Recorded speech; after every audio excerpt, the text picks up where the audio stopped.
Hello दोस्तों, good evening, नमस्कार। आप सभी का स्वागत करता हूं आपकी अपनी ऑनलाइन पाठशाला में। और मैं इंजीनियर एस.के. राठौड़ आज आपके साथ दोस्तों राजस्थान भूगोल की नदियों के बाद एक नया टॉपिक लेके आया हूं जो बहुत ही इम्पोर्टेंट है।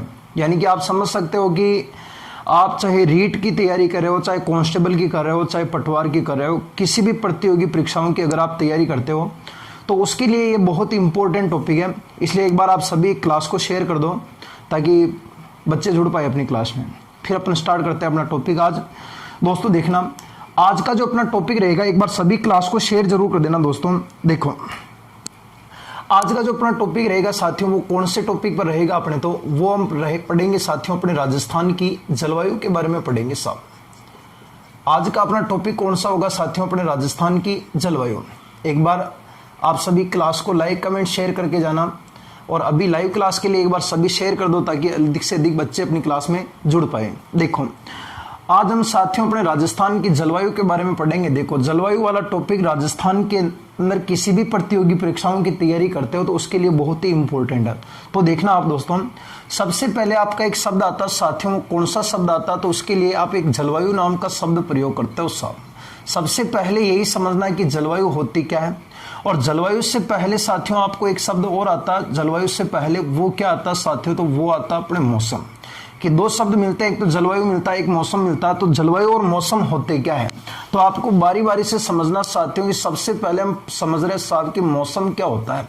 तो मौसम होता है साहब की ध्यान रखना, जैसे कि आपकी कोई पृथ्वी होती है, तो इस पृथ्वी के चारों तरफ पाए जाने वाला, पृथ्वी के चारों तरफ पाए जाने वाला साहब जो ना गैसों का जो आवरण होता है ना, यानी आप कह सकते हो साथियों की पृथ्वी के चारों तरफ पाए जाने वाला जो गैसों का आवरण होता है साहब, उस गैसों के आवरण को आप लोग किस नाम से पुकारते हो, तो उसे आप वायुमंडल के नाम से पुकारा जाता है साहब। यानी कि आप लोग कहोगे सीधा सीधा, यानी कि मौसम क्या होता है साहब, तो मौसम का मतलब होता है कि पृथ्वी के चारों तरफ पाए जाने वाला जो गैसों का आवरण होता है साहब, और उस गैसों के आवरण को आप किस नाम से पुकारते हो, वायुमंडल। और साथियों हम देखना इस वायुमंडल के अंदर लय दौड़ के साहब दिन के अंदर बार बार क्या होता है साथियों अपने, तो परिवर्तन होता है साहब। वायुमंडल के अंदर बार बार क्या होता है, परिवर्तन। यानी वायुमंडल के अंदर परिवर्तन होता है। ये परिवर्तन साथियों ध्यान रखना, ये परिवर्तन अगर कम समय के लिए होता है साहब, तो कम समय के अंदर होने वाले वायुमंडल के परिवर्तन को आप किस नाम से पुकारोगे अपने, तो उससे आप लोग कहते हो सब मौसम के नाम से जाना जाता है। यानी कि सीधा सीधा प्रश्न बनेगा कि मौसम क्या होता है, तो मौसम का मतलब होता है साहब की पृथ्वी के चारों तरफ पाए जाने वाले जो गैसों का आवरण होता है, उस गैसों के आवरण को आप किस नाम से पुकारते हो, वायुमंडल। और इस वायुमंडल के अंदर जो साथियों अपने परिवर्तन होता है, वो परिवर्तन अगर कम समय के लिए होता है साहब, तो उस कम समय के वायुमंडल के परिवर्तन को किस नाम से पुकारते हो, मौसम के नाम से पुकारा जाता है। यानी कि ये जो परिवर्तन होता है ना, ये परिवर्तन दिन के अंदर कितनी बार बदल सकता है, जैसे कि 1 घंटे में बदल सकता है, 2 घंटे में, 3 घंटे में, यानी बारी बारी में परिवर्तन होता रहता है। जैसे कि आप घर के अंदर वो बाहर देखा धूप निकल रही है, थोड़ी देर बाद घर में आई, वापस निकले तो अचानक से बादल आ गए, आप नहीं कहते हो यार अचानक से मौसम बदल गया। यानी कि वो जो परिवर्तन होता है ना अपने बाहरी क्षेत्र वायुमंडल के अंदर, उस परिवर्तन को आप किस नाम से पुकारते हो, मौसम कहते हैं साहब, ठीक है ना। जबकि इसके बाद में साथियों एक शब्द आता है अपने, जिसका नाम क्या होता है, तो शब्द का नाम होता है साथियों अपने जलवायु। और जलवायु का मतलब क्या होता है, तो साथियों वापस वही शब्द मिलेगा, गैसों के आवरण को किस नाम से पुकारा जाता है, वायुमंडल। और इस वायुमंडल के अंदर साथियों क्या होता है अपने, तो परिवर्तन होता है। और ये परिवर्तन साथियों एक लंबे समय के लिए होता है, ये लंबे समय के लिए होता है।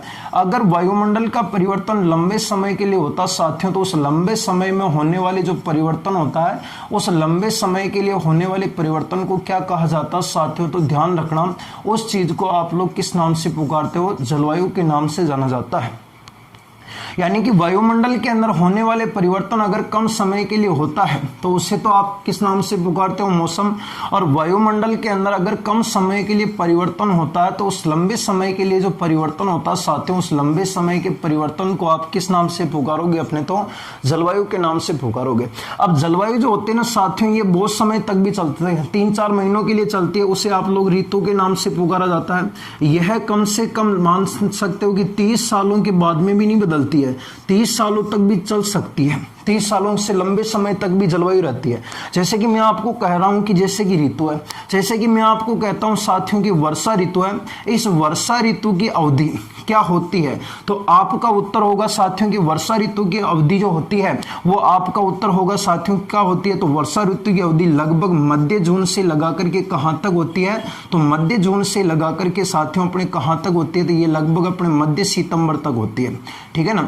आप यही कहोगे कि वर्षा ऋतु की अवधि मध्य जून से मध्य सितंबर या पूरा का पूरा सितंबर माह तक यहां तक वर्षा होती है। अब जैसे कि 2019 के अंदर अगर वर्षा ऋतु मध्य जून से सितंबर तक थी, तो क्या 2020 के अंदर ये वर्षा ऋतु क्या मध्य मार्च से मध्य जून तक हो जाएगी? क्या नहीं होगी। ये वापस अगले साल भी वापस कब तक होगी? मध्य जून से लगाकर सितंबर तक होगी। तो ये जो आपकी ऋतुएं होती है वो ऋतुएं किसका उदाहरण माना जाता है? जलवायु का उदाहरण माना जाता है। यानी जलवायु कभी भी परिवर्तन नहीं होती है। समझ लेना एक बार कि जलवायु परिवर्तित तो होती है, लेकिन वो एक लंबे समय अंतराल के बाद परिवर्तित होती है और जो कम कम समय में परिवर्तित होता है। ये मौसम तो दिन में कई बार बदल जाता है, इसका कोई भरोसा नहीं है। मौसम हमेशा ध्यान रखना, मौसम का मतलब भी होता है कि कम समय, यानी कम समय का मतलब 1 घंटा में भी बदल सकता, आधे घंटे में बदल सकता, 5 मिनट में भी बदल सकता है। उस कम समय के परिवर्तन को आप किस नाम से पुकारते हो? मौसम के नाम से जाना जाता है साहब। जबकि वायुमंडल का परिवर्तन अगर लंबे समय के लिए होता है तो उससे आप किस नाम से पुकारते हो? जलवायु। और ऋतुएं वगैरह सब किसका पार्ट होता है? सब जलवायु का पार्ट होता है। ठीक है ना। एक बार इसका स्क्रीनशॉट लेंगे आप सभी और आप सभी कमेंट करके बताना आप सभी की दिखाई दे रहा है कि मेरी आवाज तो बराबर आ रही है सभी तक? ठीक है भाई, ओके साहब। अब देखना सुनना शब्द। सबसे पहले आपको जलवायु के जो इंपॉर्टेंट फैक्टर्स साथियों वो ध्यान रखना है। सबसे पहले मैं आपको बात करता हूं साथियों की मानसून की। मानसून की सर्वप्रथम खोज किसने की थी भाई? तो आपका प्रश्न बनेगा कि मानसून की सर्वप्रथम खोज करने वाला व्यक्ति कौन था साथियों? तो अरबी नाविक था। और उस अरबी नाविक का नाम था साथियों अपने कौन सा? तो उस व्यक्ति का नाम था साहब कौन सा? एपोलस नाम का व्यक्ति है भाई। यानी प्रश्न बनेगा साथियों की मानसून की जो है ना सर्वप्रथम खोज किस व्यक्ति ने की थी? तो आपका उत्तर क्या होगा साथियों? अपने हिपोलस था। जबकि अगला प्रश्न क्या बनेगा साथियों की जो मानसून होता है, इस मानसून का सर्वप्रथम अध्ययन किसने किया था? तो मानसून जो होता साथियों, उस मानसून का सर्वप्रथम अध्ययन किसने किया था साहब? तो इस मानसून का जो पहली बार अध्ययन किया था ना, वो अध्ययन करने वाले व्यक्ति का नाम क्या था? तो अध्ययन करने वाले व्यक्ति का नाम था साथियों अपने अल मसूदी नामक व्यक्ति था। यानी प्रश्न ये बनेगा साथियों की मानसून की सर्वप्रथम खोज किसने की थी? तो आपका उत्तर साथियों खोज किसने की थी? हिपोलस ने। जबकि प्रश्न बनेगा साथियों की मानसून का सर्वप्रथम अध्ययन किसने किया था? तो अध्ययन करने वाले व्यक्ति का नाम क्या था? अल मसूदी। यानी अध्ययन तो किया था अल मसूदी ने। ये अल मसूदी साथियों ध्यान रखना ये अरबी नाविक था भाई। क्या था साथियों? अपने अरबी नाविक था या अरबी भूगोल वेता था भाई। अरबी नाविक था और ये भी अरबी नाविक था। अब आपको प्रश्न ये भी बनेगा साथियों अगला कि मानसून है वो मानसून कौन सी भाषा का शब्द है? तो मानसून जो है ना साथियों, मानसून कौन सी भाषा का शब्द है? तो आपका उत्तर होगा साथियों मानसून अरबी भाषा का शब्द है। और अरबी भाषा के अंदर साथियों ध्यान रखना एक शब्द आता है, उस शब्द का नाम क्या आता है? मौसम।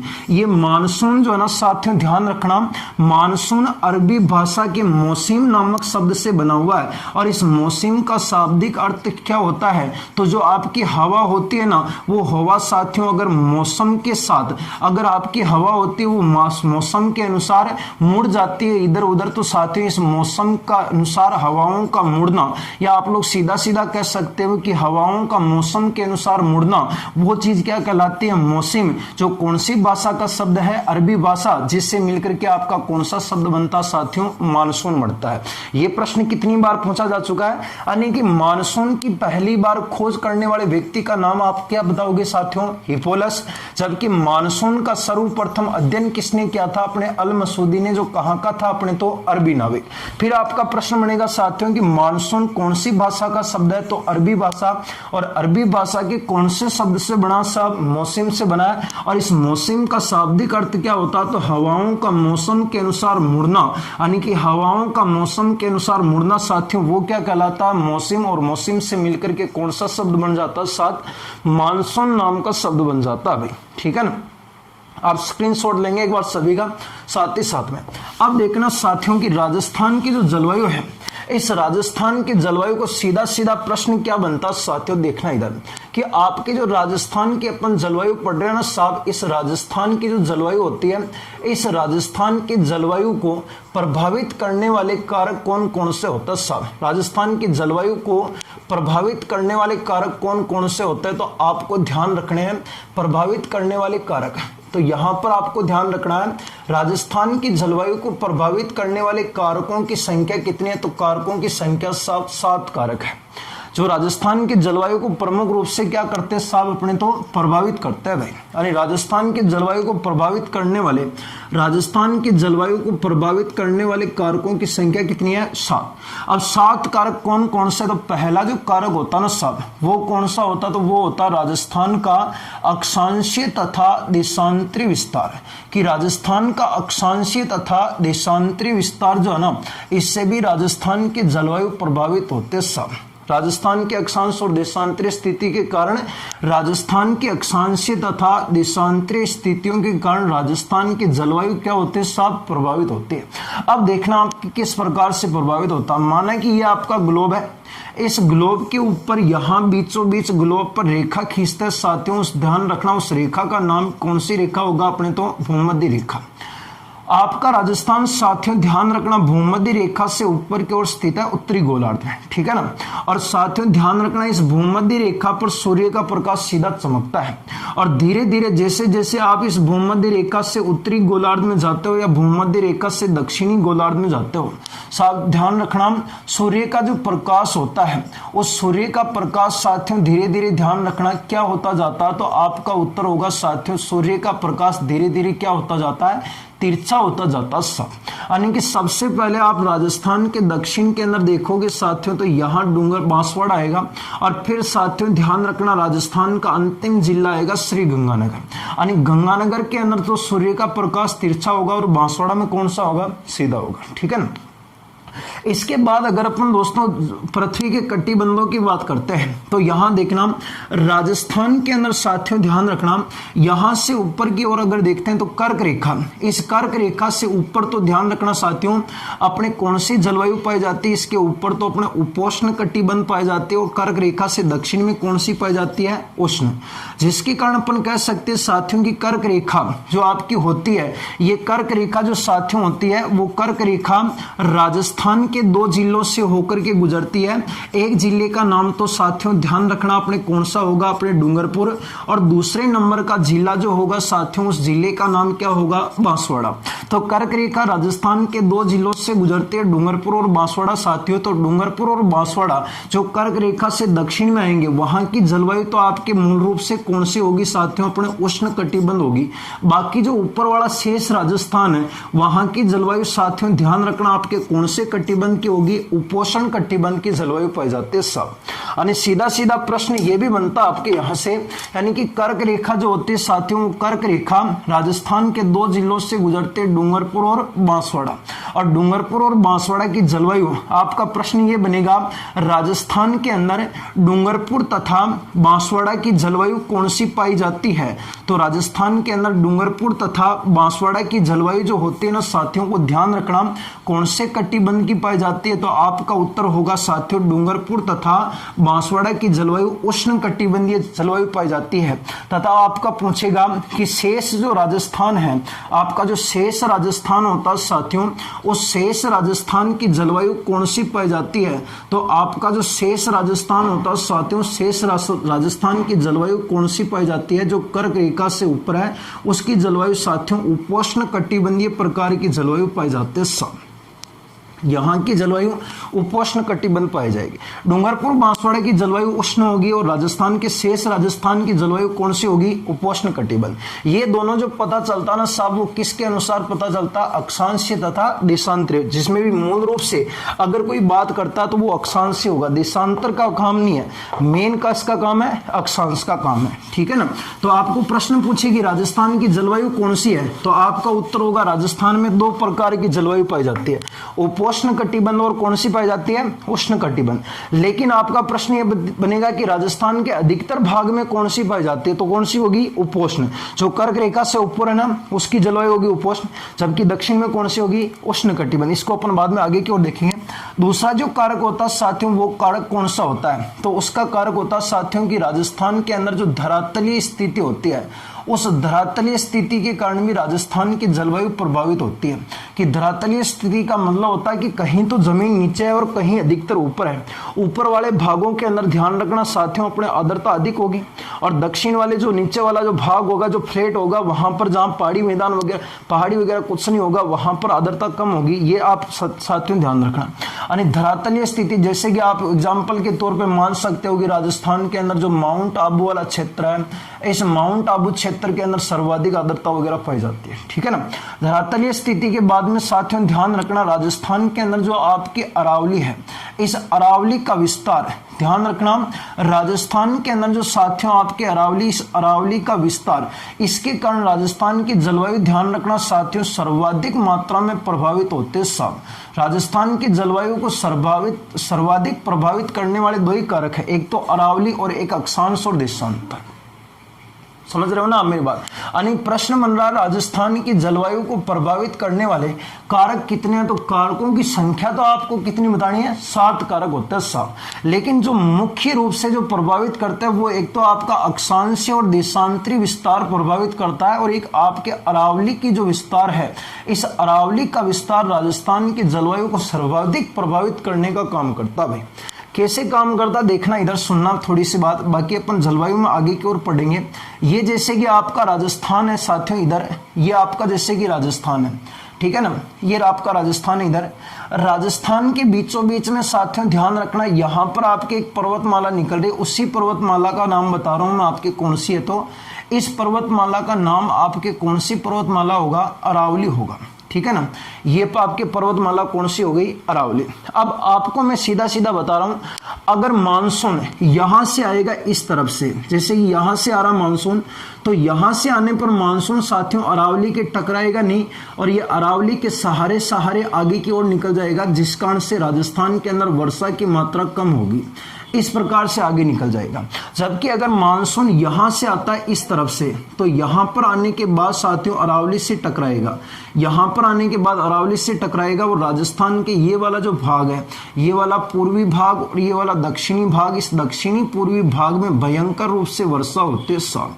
तो जिसके कारण साथियों ध्यान रखना, राजस्थान के अंदर एक अरावली की संरचना है, इस अरावली की संरचना के कारण राजस्थान की जलवायु सबसे ज्यादा प्रभावित होती है भाई।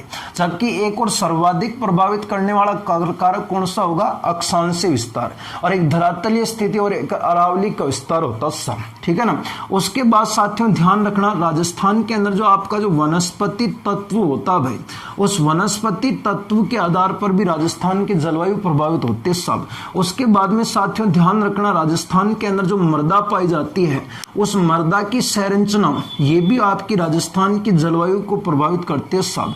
उसके बाद ध्यान रखना साथियों की समुद्र तल से दूरी, समुद्र तल से ऊंचाई, समुद्र तल से जितनी ऊंचाई पर होगा राजस्थान की जलवायु उतनी ज्यादा प्रभावित होगी। और अगला जो नेक्स्ट वाला जो कारण होता है साथियों, वो ध्यान रखना, अगला जो कारक होता है वो कौन सा होता है, तो वो समुद्र से दूरी, समुद्र से जितनी दूरी होगी उतनी राजस्थान की जलवायु को प्रभावित करेगा। यानी ये राजस्थान की जलवायु को प्रभावित करने वाले कारकों की संख्या साथियों अपने कितने, 7 कारक है। पहला कारक है राजस्थान का अक्षांशीय और देशांतरी विस्तार, दूसरे कारक का नाम है अपने धरातलीय स्थिति, जिसके कारण माउंट आबू के अंदर आर्द्रता पाई जाती है। अगला होता अरावली का विस्तार, सबसे ज्यादा प्रभावित करता साब, और अगला होता अपने वनस्पति तत्व, मृदा की संरचना, समुद्र तल से ऊंचाई और समुद्र से दूरी। ये सातों के सातों जो कारक होते हैं ना सब, ये राजस्थान की जलवायु को क्या करते साहब, प्रभावित करने का कार्य करते हैं।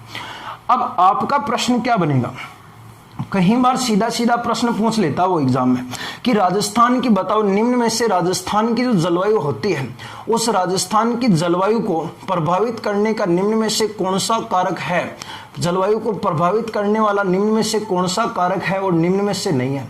तो अब आपको यहां पर ध्यान रखना है कि राजस्थान की जलवायु को प्रभावित करने वाले कारकों की संख्या 7। एक बार मेरे साथ में बोलना। पहला कारक होता अक्षांश और देशांतरी विस्तार, दूसरा कारक होता धरातलीय स्थिति, और तीसरा होता जिसका कारण होता अरावली का विस्तार, चौथा होता जिसका नाम है वनस्पति तत्व, और पांचवा होता मृदा की संरचना, छठा होता समुद्र तल से ऊंचाई, और सातवां होता समुद्र तल से दूरी होता सब। ये 7 कारक होते हैं जो राजस्थान की जलवायु को सबसे ज्यादा क्या करते हैं, साफ प्रभावित करने का कार्य करते हैं भाई।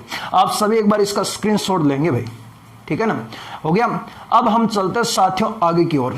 अब हम पढ़ते हैं आगे जो राजस्थान की जलवायु के अंदर जो कटिबंध पाए जाते हैं ग्लोब के ऊपर, वो कौन कौन से कटिबंध है, देखना इधर साथियों, गौर करना इधर। मैं आपको बता रहा हूं राजस्थान की जलवायु कौन से प्रकार की है। तो आपका प्रश्न होगा राजस्थान की जो जलवायु होती है साथियों, वो जलवायु कौन सी होती है। तो राजस्थान की जलवायु के बारे में देखो हम पता लगाते हैं साथियों, देखना इधर, ये आपका ग्लोब है, ठीक है ना, और ग्लोब की हमेशा 4 दिशाएं होती है साथियों। ये आपकी दिशा होगी कौन सी अपने, तो उत्तर, और यहां पर आपकी जो दिशा होगी साथियों वो कौन सी होगी, दक्षिण, और ये वाली जो दिशा होगी साथियों वो आपकी दिशा होगी कौन सी, पूरब, और ये वाली जो दिशा होगी साथियों ध्यान रखना वो आपकी दिशा कौन सी होगी अपने, तो पश्चिम, ठीक है ना, उत्तर दक्षिण पूर्व और पश्चिम। अब देखो यहां पर आपको मैं बता रहा हूं कि राजस्थान की जलवायु कौन से प्रकार की है। तो इसके लिए आपको जो है ना एक ग्लोब बनाना पड़ेगा, ग्लोब के ऊपर समझना पड़ेगा। ग्लोब की 4 दिशाएं हैं, देखो ये है उत्तर दिशा, दक्षिण, पूर्व और पश्चिम। अब देखो सुनना, थोड़ा सा अक्षांश रेखाओं को याद करना, क्योंकि अक्षांश रेखाएं जब मैंने आपको जब पढ़ाई थी ना साथियों अपने अक्षांश रेखाएं, तब मैंने आपको बताया था कि अक्षांश रेखाओं का मुख्य कार्य क्या होता है। तो आपको मैंने बताया था कि अक्षांश रेखाओं का मुख्य कार्य एक तो जलवायु का पता लगाना, और एक ग्लोब के ऊपर किसी भी देश की स्थिति का अगर पता लगाना है तो ग्लोब के ऊपर रेखा कौन सी खींचते हैं अपने, तो अक्षांश रेखाएं खींच जाती है, ठीक है ना। अब देखना यहां पर लाला क्या होता है, जो देखना मुन्ना, ये अपने पूर्व ये पश्चिम दिशा। तो ग्लोब के ऊपर साथियों ध्यान रखना, ग्लोब के ऊपर पश्चिम से पूर्वी बिंदुओं को मिलाने वाली ये रेखा होगी आडी रेखा, अक्षांश कहलाती है। और ध्यान रखना साथियों ग्लोब के बीचों बीच में से 0 डिग्री अक्षांश रेखा निकलती है, और इसी 0 डिग्री अक्षांश जो रेखा होती है साथियों, इसी 0 डिग्री अक्षांश रेखा को आप लोग कौन सी रेखा के नाम से पुकारा जाता है, भूमध्य रेखा के नाम से।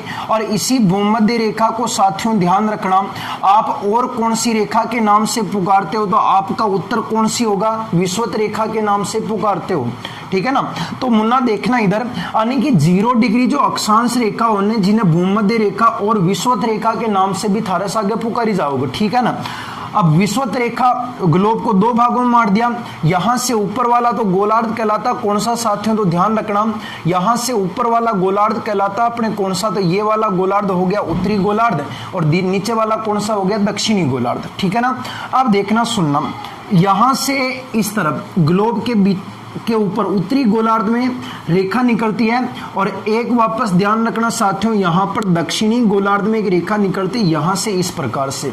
जो ऊपर वाली जो रेखा होती है, इस ऊपर वाली रेखा को आप कौन सी रेखा के नाम से पुकारते हो, तो आपका उत्तर होगा ऊपर वाली रेखा को कर्क रेखा के नाम से पुकारते हो। और कर्क रेखा का साथियों ध्यान रखना इसका मान कितना होता है, तो आपका उत्तर होगा साथियों 23.5 डिग्री उत्तरी अक्षांश इसका मान होगा, नॉर्थ लेटीट्यूड इसका मान होगा। और इसके दक्षिण वाली जो रेखा होती है साथियों, उस रेखा को आप कौन सी रेखा के नाम से पुकारते हो, तो आपका उत्तर होगा मकर रेखा। और मकर रेखा का मान कितना होगा, तो आपका आंसर होगा 23.5 डिग्री से दक्षिणी अक्षांश के नाम से पुकारते हो, साउथ कहते हो, यानी कर्क रेखा और मकर रेखा, ठीक है ना। 2 रेखा हो गई, 3 रेखा। अब देखना साथियों यहां पर कर्क रेखा से लगाकर मकर रेखा तक इस भूमध्य रेखा पर सूर्य का प्रकाश सीधा चमकता है, ठीक है ना। कब चमकता है वो मैं आपको बाद में बता दूंगा, 21 मार्च को सीधा चमकता है, ठीक है ना, समझ लेना 21 मार्च को। फिर दोस्तों ध्यान रखना यहां पर 21 जून को सूर्य आपका कर्क रेखा पर सीधा चमकता है। फिर वापस सूर्य आपका 23 सितंबर को आपका सूर्य वापस भूमध्य रेखा पर सीधा चमकता है। और वापस साथियों ध्यान रखना यहां पर आपका 22 दिसंबर को सूर्य जो होता है वो कौन सी रेखा पर सीधा चमकता है, मकर रेखा पर सीधा चमकता है। इस प्रकार से ग्लोब के ऊपर तीनों रेखाओं के ऊपर सूर्य 21 मार्च को भूमध्य पर होता है, 21 जून को कर्क रेखा पर होता है, 23 सितंबर को भूमध्य पर चला जाता है वापस, और 22 दिसंबर को कौन सी रेखा पर आ जाता है, मकर रेखा पर आ जाता है। अब जब सूर्य दोस्तों ध्यान रखना इन तीनों रेखाओं के बीच में घूमता है तो ध्यान रखना साथियों, यहां पर गर्मी ज्यादा पड़ती है, और गर्मी को आप किस नाम से पुकारते हो, अपने उष्ण के नाम से पुकारते हो। किस नाम से पुकारते हो, उष्ण के नाम से, मैंने आपको पहले ही बता दिया था, उष्ण के नाम से। और साथियों ध्यान रखना, आपका प्रश्न बनेगा कि बताओ साथियों की दो अक्षांश रेखाओं के, दो अक्षांश जो रेखाएं होती है, इन दो अक्षांश रेखाएं होती है, इनका जो मध्यवर्ती भाग होता है, इस मध्यवर्ती भाग को किस नाम से पुकारा जाता है, तो उस मध्यवर्ती भाग को आप जोन के नाम से पुकारते हो, या इस मध्यवर्ती भाग को साथियों ध्यान रखना किस नाम से पुकारा जाता है, आपका उत्तर होगा कटिबंध के नाम से पुकारा जाता है। तो यहां पर जलवायु हो गई उष्ण, और उष्ण के आगे साथियों आप क्या लगाओगे, अपने तो कटिबंध लगा दोगे। तो यहां पर कर्क रेखा से लगा करके भूमध्य रेखा, और भूमध्य रेखा से लगा करके मकर रेखा, यानी 23.5 डिग्री उत्तरी अक्षांश यहां से लगा करके 23.5 डिग्री दक्षिणी अक्षांश वाला जो जोन होगा वो साथियों ध्यान रखना वो कौन से जोन की जलवायु के अंतर्गत आएगा, उष्ण कटिबंधीय जलवायु के अंतर्गत आएगा, ठीक है ना। फिर साथियों इसके ऊपर जलवायु पाई जाती है यहां पर इस प्रकार से, अपने जो 67.5 डिग्री जो उत्तरी अक्षांश होती है और 67.5 डिग्री जो दक्षिणी अक्षांश होती है, यहां पर कौन सी जलवायु पाई जाती है। साथियों ध्यान रखना, इन दोनों ध्रुवों के ऊपर सूर्य का प्रकाश नहीं पहुंच पाता है, जिसके कारण यहां पर शीत प्रकार की जलवायु पाई जाती है, जिसे आप लोग किस नाम से पुकारते हो साथियों, शीत कटिबंध के नाम से पुकारते हो। यहां पर भी जलवायु कौन सी पाई जाती है, अपने तो आपका उत्तर होगा शीत कटिबंध की जलवायु पाई जाती है। अब दोस्तों ध्यान रखना, यहां पर आपकी 45 डिग्री रेखा निकलती है, कितने डिग्री निकलती है, 45 डिग्री, और यहां पर भी साथियों ध्यान रखना आपकी रेखा निकलती है 45 डिग्री। यानी इधर देखना एक बार आप, मैं आपको सीधा सीधा बता देता हूं, देखना इधर, ये जो रेखा होगी, ये वाली रेखा तो कर्क रेखा है, ये भूमध्य है, ये आपकी मकर है। फिर दोस्तों ये वाली जो रेखा निकल रही है, ये मैं आपको बता रहा हूं, इस रेखा का मान होगा 67.5 डिग्री उत्तरी अक्षांश, और इस वाली रेखा का मान कितना होगा आप बताओगे, 67.5 डिग्री दक्षिणी अक्षांश। यानी 67.5 डिग्री उत्तरी अक्षांश, 67.5 डिग्री दक्षिणी अक्षांश में कौन सा कटिबंध पाया जाता है, आपका उत्तर होगा शीत कटिबंध पाया जाता है, ठीक है ना साथियों। अब यहां पर आप और गौर करना, क्लास में आप सभी कमेंट करके बताना साथियों कि अगर मैं आपको कहूं कि अक्षांश रेखाएं कितनी होती है, मैंने आपको पहले ही पढ़ा रखा साथियों, ध्यान रखना। अगर मैं आपको सीधा सीधा प्रश्न पूछूंगा कि ग्लोब के ऊपर अक्षांश रेखाएं कितनी होती है, तो आपका उत्तर होना चाहिए ग्लोब के ऊपर अक्षांश रेखाओं की संख्या तो 179 होती है, जबकि ग्लोब के ऊपर अक्षांशों के बीच वाला भाग जिसे जोन कहते हो, जोन के अलावा इसे आप कटिबंध के नाम से पुकारते हो, कटिबंधों की संख्या कितनी होती है, आपका उत्तर होना चाहिए कटिबंध कितने होते हैं, 180 होते हैं। जबकि आपका, मैं आपको बताऊं साथियों कि ग्लोब के ऊपर टोटल अक्षांशों की संख्या कितनी होती है, तो आपका उत्तर होना चाहिए कि ग्लोब के ऊपर अक्षांशों की संख्या कितनी होगी, तो आपका उत्तर होगा साथियों कि ग्लोब के ऊपर अक्षांशों की संख्या कितनी होगी, 181 होगी। जोन या कटिबंधों की संख्या कितनी होगी, तो उत्तर कितना होगा, 180 होगा। और अक्षांश रेखाओं की संख्या कितनी होगी, तो उत्तर कितना होगा, 179 होगा। अब मैं आपको कह रहा हूं कि 181 में से जब आपने भूमध्य रेखा खींच दी है, तो उत्तरी गोलार्ध और दक्षिणी गोलार्ध में कितने कितने अक्षांश बचेंगे, 90 बचेंगे। और 90 का आधा कितना होता है, आपका उत्तर होगा 45 होता है। 90 का आधा कितना होता है, 45। अरे भाई नहीं समझे आप, समझना इधर मेरी बात को साथियों, ध्यान रखना। ये आपका ग्लोब है, ये भूमध्य रेखा को मिला देने के बाद अगर मैं कहता हूं कि टोटल संख्या 181 होती है, भूमध्य रेखा सहित यहां से लगा करके यहां तक टोटल संख्या 181 होती है। इन 181 में से अगर भूमध्य रेखा एक में खींच देता हूं तो 90 डिग्री तो ऊपर में होते हैं, 90 डिग्री साउथ में होते हैं, और यहां पर एक आपकी ये हो गई, तो 90 90 180 और एक कितना होता है, आपका उत्तर होगा 90 90 180, एक कितना होता है, आपका उत्तर होगा 181 होता है। यहां तक क्लियर हो गया। अब देखना, अगर मैं कहूं साथियों कि उत्तरी गोलार्ध को दो भागों में कौन बांटेगा, तो आपका उत्तर होगा 90 के आधे कितने होते हैं, तो आपका उत्तर होगा 45 डिग्री नॉर्थ उत्तरी गोलार्ध को दो भागों में बांटती है। और साथियों ध्यान रखना 45 डिग्री साउथ दक्षिणी गोलार्ध को दो भागों में बांटती है। उत्तर होगा या नहीं होगा? आप कहोगे गुरुजी बिल्कुल होगा। तो साथियों इसी प्रकार से भूमध्य रेखा से लगा करके ऊपर तक जो 90 डिग्री है यहां तक, ये आपका उत्तरी गोलार्ध है और यहां से लगाकर यहां तक आपका दक्षिणी गोलार्ध है। अब मैं आपको कहूं साथियों कि ये तो 23.5 डिग्री है, 67.5 डिग्री, ये पृथ्वी का अक्ष है, ये पृथ्वी का कक्ष है।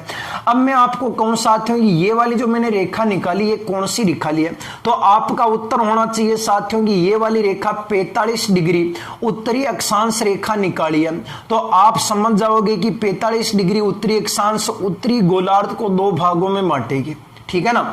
और इसके दक्षिण वाली साथियों ये कौन सी निकाली है, तो आपका उत्तर होना चाहिए साथियों कि ये वाली रेखा सर ने 45 डिग्री दक्षिणी अक्षांश निकाली है। इसका मतलब ये पता लगेगा कि ये आपके दक्षिणी गोलार्ध को बराबर दो भागों में विभाजित करेगी। ये वाला दक्षिणी गोलार्ध पूरा यहां से ऊपर अलग हो जाएगा, नीचे अलग हो जाएगा, ठीक है ना। अब देखना साथियों कि यहां से इस वाली रेखा से मैं आपको जलवायु पढ़ा रहा हूं, ना कि रेखाओं के बारे में बता रहा हूं। थोड़ा सा जलवायु के लिए इंपॉर्टेंट है इसलिए मैं पढ़ा रहा हूं, थोड़ा सा ध्यान रख के देख लेना, एक बार आराम से समझ में आ जाएगा। वीडियो को एक बार नहीं 2 बार देखना, क्योंकि लाइव क्लास के बाद में वीडियो सेव हो जाएगा सब, ठीक है ना। अब देखना साथियों गौर करना, यहां कर्क रेखा से लगा करके मकर रेखा तक बीच में जलवायु कौन सी पाई जाती है, आपका उत्तर होगा उष्णकटिबंधीय जलवायु पाई जाती है, ठीक है ना। फिर आपका उत्तर होगा 67.5 डिग्री से ध्रुवों की ओर जलवायु कौन सी पाई जाती है, शीत कटिबंध पाई जाती है। और दक्षिण में भी 67.5 डिग्री से दक्षिण में जलवायु कौन सी पाई जाती है, शीत कटिबंध पाई जाती है। अब देखना साथियों कि यहां तो ठंड है और यहां गर्मी है, यहां ठंड है और यहां गर्मी है, यहां शीत है और यहां गर्मी है, यहां शीत है यहां उष्ण है। तो आपका दोनों का मतलब क्या होगा, तो आपका मतलब होगा कि यहां तो ठंड है यहां गर्मी है, तो शीत प्लस उष्ण दोनों को मिला दोगे तो यहां पर साथियों गौर करना आपकी एक जलवायु का निर्माण हो जाएगा। उस जलवायु का नाम क्या होगा साथियों, तो ध्यान रखना यहां पर आपकी कौन सी जलवायु बन जाएगी, तो आपका उत्तर होगा यहां पर आपके शीतोष्ण कटिबंधीय की जलवायु का निर्माण हो जाएगा। यानी कि यहां पर आपकी जलवायु कौन सी होगी, शीतोष्ण कटिबंध। और 67.5 डिग्री से 45 डिग्री से दक्षिण के अंदर भी होगी आपके शीतोष्ण कटिबंध, यहां की जलवायु भी होगी शीतोष्ण कटिबंध और वहां पर भी होगी शीतोष्ण कटिबंध। अब यहां तो उष्ण है यहां शीतोष्ण है वहां शीत है। अब देखना साथियों कि यहां कर्क रेखा और 45 डिग्री इस रेखा से लगाकर यहां तक जलवायु कौन सी पाई जाती है, इस चीज को समझना थोड़ा सा। यहां मैं आपको संधि समझाता हूं थोड़ा सा। आपका प्रश्न बनेगा साथियों कि एक तो होता शीत प्लस एक मिला दूं मैं उष्ण, तो आपका आंसर बनेगा साथियों की जलवायु कौन सी बनेगी, तो आपकी जलवायु बनेगी साथियों कौन सी, अपने तो उपोष्ण कटिबंध बनेगी। ये आपने बना दी कि यहां उष्ण है यहां शीत है, तो जलवायु का निर्माण हो गया शीतोष्ण। यानी 45 डिग्री से 67.5 डिग्री के बीच में जलवायु कौन सी पाई जाती है, शीतोष्ण कटिबंध पाई जाती है। अब मैं आपको कह रहा हूं साथियों की 2 उपसर्ग चलते हैं हिंदी में, एक तो चलता साथियों अप और एक चलता हिंदी में उपसर्ग जिसका नाम होता है उप। एक तो कौन सा होता है अप, एक कौन सा होता है उप। जैसे कि अगर मैंने मेहमानों को बुलाया और मेहमानों को बुला करके उनका किया मान सम्मान किया तो बहुत सत्कार बढ़ेगा। आगे लगा दो अप का हो गया अपमान। देखो कैसे दूरियां बढ़ जाती है, यानी अप उपसर्ग दूरियां बढ़ाने के काम आता है। उसी प्रकार से अगर मैं कहूं कि सरपंच के निकट कौन होता है, आपका उत्तर होगा सरपंच के निकट तो उप सरपंच होता है। यानी हिंदी में उप उपसर्ग का मतलब क्या होता है, तो उप उपसर्ग पास के लिए प्रयोग किया जाता, निकट के लिए, और अप किसी दूर के लिए प्रयोग किया जाता। अप दूर होता है, उप माने पास होता है। तो ये वाला जो क्षेत्र है ना 45 डिग्री से लगा करके कर्क रेखा वाला, यहां से लगा करके यहां वाला और यहां से लगाकर यहां वाला, ये कौन से क्षेत्र के निकट है? उष्ण के निकट है। अब उष्ण के निकट है तो मैंने आपको बताया था कि निकट यानी पास, और पास के लिए आप क्या लगाते हो? सरपंच के निकट कौन होता है? उप सरपंच होता है। आपका उपसर्ग क्या बन जाएगा? उप। तो यहां पर साथियों ध्यान रखना, आपका उपसर्ग लग जाएगा उप और किसके आगे लगेगा? उष्ण के आगे। तो उप प्लस उष्ण आपका दोनों को मिला देने के बाद साथियों ध्यान रखना, यहां की जलवायु कौन से प्रकार की बन जाएगी? तो आपका उत्तर हो जाएगा उपोष्ण। ठीक है ना। यहां जैसे कि शीत और उष्ण होगा तो यहां की जलवायु कौन सी बन जाएगी? तो आपका उत्तर हो जाएगा शीतोष्ण। और यहां उप और उष्ण दोनों को मिलाया तो जलवायु कौन सी बन जाएगी? उपोष्ण। यानी यहां तो उष्ण है, ऊपर शीतोष्ण है, इन दोनों का बीच वाला भाग बताओ साथियों कौन सी कटिबंध का पाया जाता है? आपका सीधा सीधा उत्तर हो जाएगा यहां बीच में उपोष्ण प्रकार की जलवायु पाई जाती है।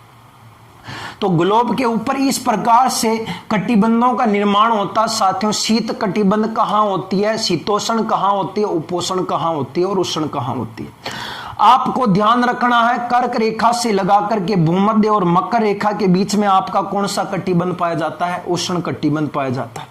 ठीक है ना। आराम से देखना लाला, कहीं दूर मत भाग जाना, मोबाइल से डर करके दूर मत भाग जाना। आराम से, बहुत इंटरेस्टिंग टॉपिक पढ़ा रहा हूं मैं आपको।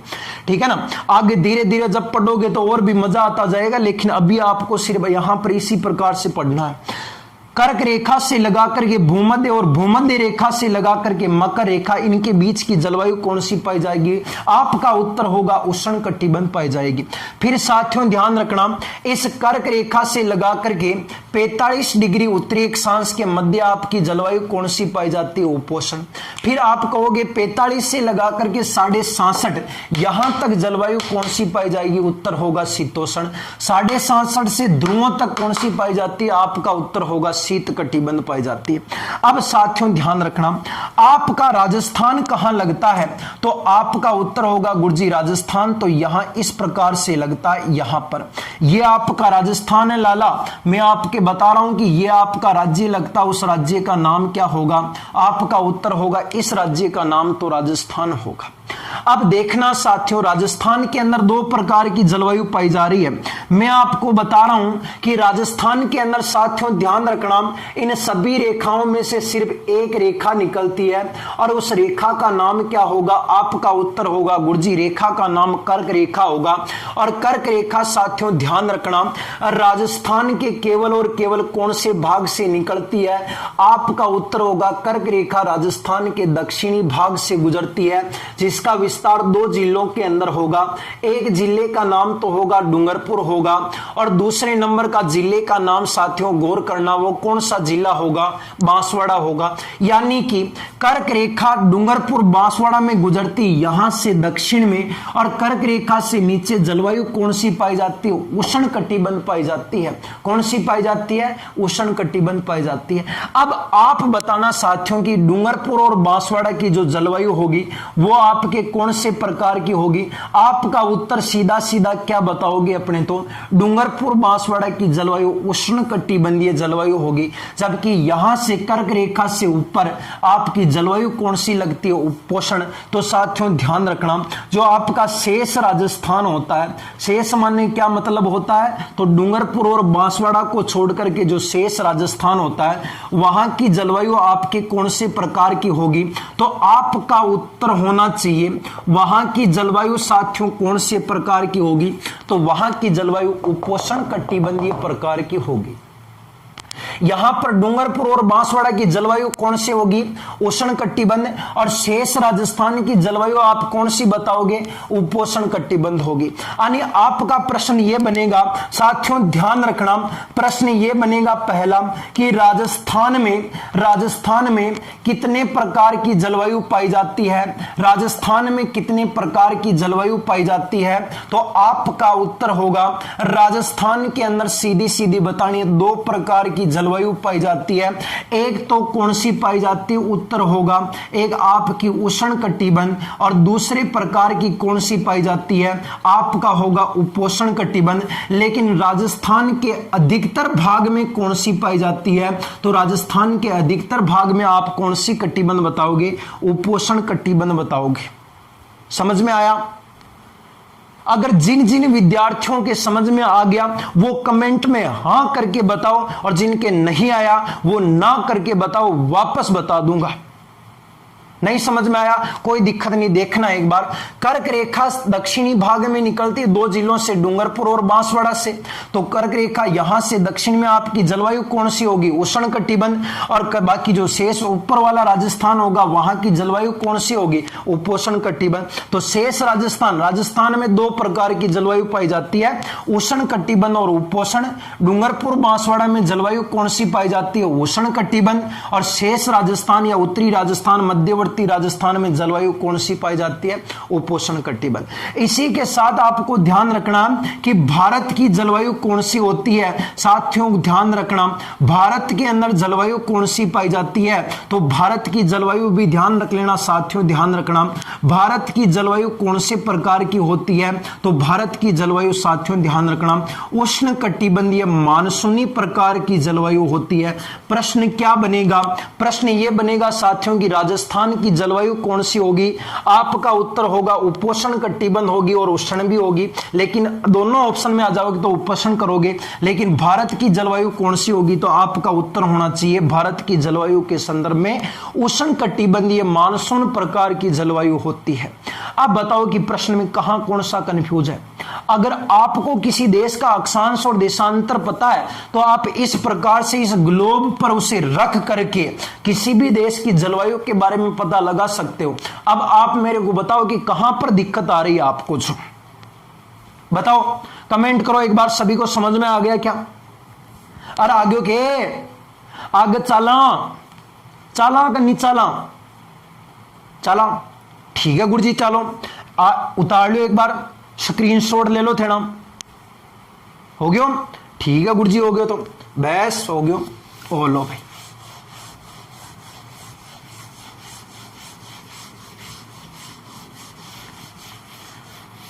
साथियों इसके बाद में अपन आगे की क्लास अपन कर लेंगे, क्योंकि देखो ज्यादा क्लास लंबी करने में फिर क्या होना, बोर होने लग जाते हो। तो इसके बाद में अपन कल राजस्थान की ऋतुओं के बारे में पढ़ाऊंगा मैं आपको।